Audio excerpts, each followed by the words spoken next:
5 Weeks in a Balloon, or Journeys and Discoveries in Africa, by 3 Englishmen, by Jules Verne, translated by William Lackland. Chapter 29. Signs of Vegetation. The fantastic notion of a French author. A magnificent country. The kingdom of Adamova. The explorations of Speke and Burton connected with those of Dr. Burroughs. The Atlantika Mountains. The River Benue. The city of Yola. The Bagele. Mount Mendif. From the moment of their departures the travellers moved with great velocity. They longed to leave behind them the desert, which had so nearly been fatal to them. Above 9:15 in the morning they caught a glimpse of some signs of vegetation, herbage floating on a sea of sand, and announcing, as the weeds upon the ocean did to Christopher Columbus, the nearness of the shore, green shoots peeping up timidly between pebbles that were, in their turn, to be the rocks of that vast expanse. Hills, but of trifling height, were seen in wavy lines upon the horizon. Their profile, muffled by the heavy mist, was defined by it vaguely. The monotony, however, was beginning to disappear. The doctor hailed with joy the new country thus disclosed, and like a seaman on lookout at the masthead, he was ready to shout aloud, "Land, ho, land!"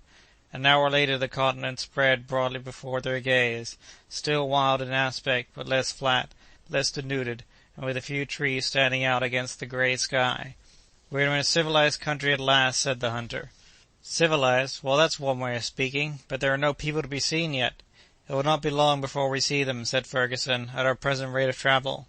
"Are we still in the negro country, doctor?" "Yes, and on our way to the country of the Arabs." "What, real Arabs, sir, with their camels?" "No, not many camels. They are scarce, if not altogether unknown, in these regions. We must go a few degrees farther north to see them." "What a pity!" "And why, Joe?" "Because if the wind fell contrary they might be of use to us." "How so?" "Well, sir, it's just a notion that's got into my head. We might hitch them to the car and make them tow us along. What do you say to that, doctor?" "Poor Joe! Another person had that idea in advance of you. It was used by a very gifted French author, M. Mary, in a romance, it is true. He has his travellers drawn along in a balloon by a team of camels. Then the lion comes up, devours the camel, swallows the tow rope, and hauls the balloon in their stead, and so on through the story. You see that the whole thing is the top flower of fancy, but has nothing in common with our style of locomotion." Joe, a little cut down at learning that his idea had been used already, cudgelled his wits to imagine what animal could have devoured the lion, but he could not guess it, and so quietly went on scanning the appearance of the country. A lake of medium extent stretched away before him, surrounded by an amphitheatre of hills, which yet could not be dignified with the name of the mountains. There were winding valleys, numerous and fertile, with their tangled thickets of the most various trees. The African oil tree rose above the mass, with leaves 15 feet in length upon its stalk, the latter studded with sharp thorns. The bombax, or silk-cotton tree, filled the wind as if swept by. With the fine down of its seeds, the pungent odors of the pandanus, the kenda of the Arabs, perfumed the air up to the height where the Victoria was sailing. The pawpaw tree with its palm-shaped leaves, the sterculia, which produces the Sudan nut, the baobab, and the banana tree, completed the luxuriant flora of these intertropical regions. "The country is superb," said the doctor. "Here are some animals," added Joe. "Men are not far away." "Oh, what magnificent elephants!" exclaimed Kennedy. "Is there no way to get a little shooting?" "How could we manage to half in a current as strong as this? No, Dick, you must taste a little of the fortune of Tantalus just now. You shall make up for it afterward." And in truth there was enough to excite the fancy of a sportsman. Dick's heart fairly leaped in his breast as he grasped the butt of his Purdy. The fauna of the region was as striking as its flora. The wild ox revelled in dense herbage that often concealed his whole body. Gray, black, and yellow elephants of the most gigantic size burst headlong like a living hurricane through the forest, breaking, rending, tearing down, devastating everything in their path. Upon the woody slopes of the hills trickled cascades and springs flowing northward.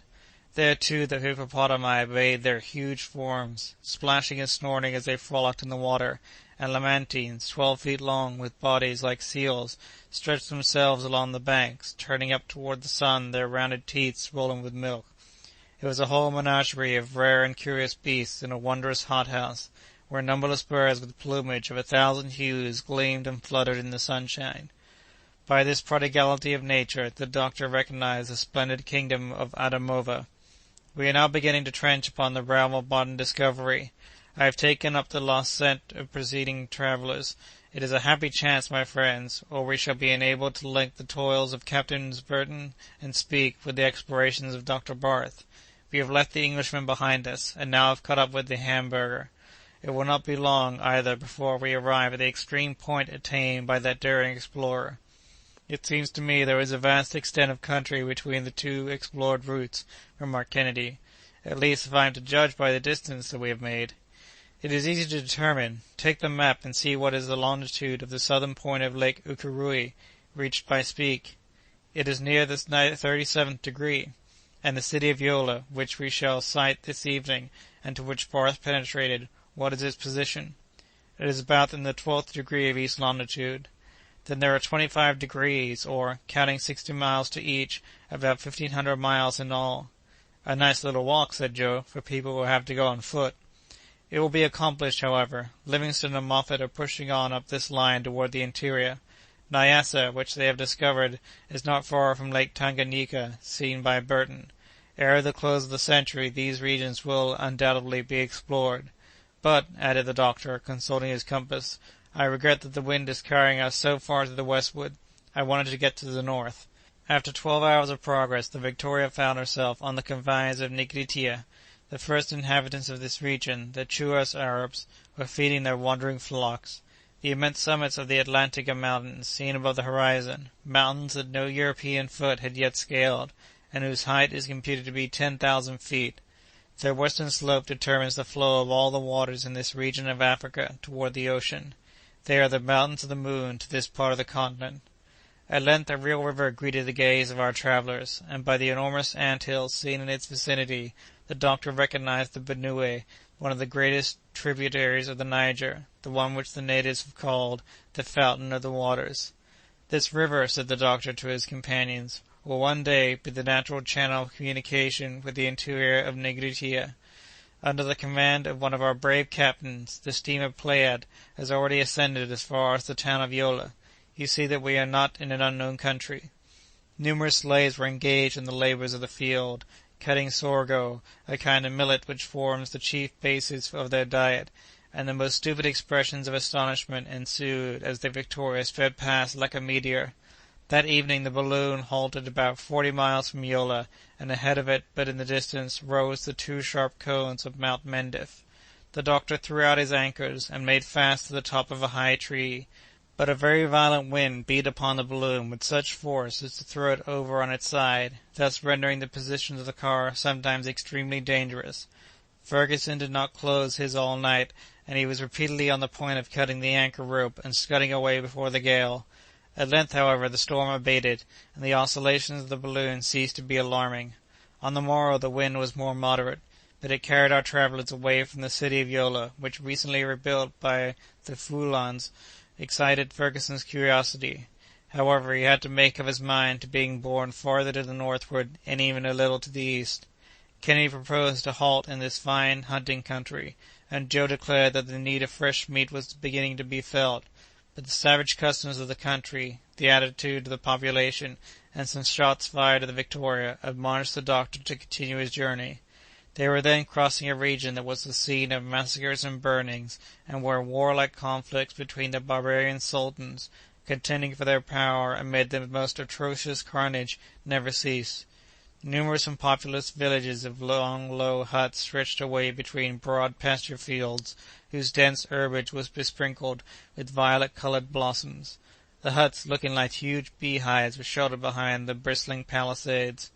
The wild hillsides and hollows frequently reminded the beholder of the glens in the highlands of Scotland, as Kennedy more than once remarked.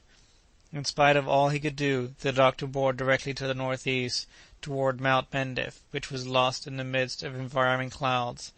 The lofty summits of these mountains separate the valley of the Niger from the basin of Lake Chad. Soon afterwards was seen the Bagele, with its 18 villages clinging to its flanks like a whole brood of children to their mother's bosom, a magnificent spectacle for the whole beholder, whose gaze commanded and took in the entire picture at one view. Even the ravines were seen to be covered with fields of rice and of arachides. By 3 o'clock the Victoria was directly in front of Mount Mendif. It had been impossible to avoid it. The only thing to be done was to cross it. The doctor, by means of a temperature increased to 180 degrees, gave the balloon a fresh ascensional force of nearly 1,600 pounds, and it went up to an elevation of more than 8,000 feet, the greatest height attained during the journey. The temperature of the atmosphere was so much cooler at that point that the aeronauts had to resort to their blankets and thick coverings.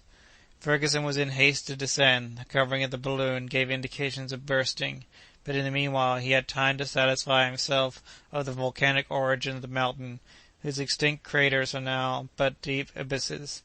Immense accumulations of bird guano gave the sides of Mount Mendif the appearance of calcareous rocks, and there was enough of the deposit to endure all the lands in the United Kingdom. At 5 o'clock the Victoria, sheltered from the south winds, went gently gliding along the slopes of the mountain, and stopped in a wide clearing remote from any habitation. The instant it touched the soil, all needful precautions were taken to hold it there firmly, and Kennedy, fowling piece in hand, sailed out upon the sloping plain. Ere long he returned with half a dozen wild ducks and a kind of snipe, which Joe served up in his best style. The meal was heartily relished, and the night was passed in undisturbed and refreshing slumber. End of Chapter 29 of 5 Weeks in a Balloon. Recording by Alex E. Talander, Davis, California. www.alexetalander.com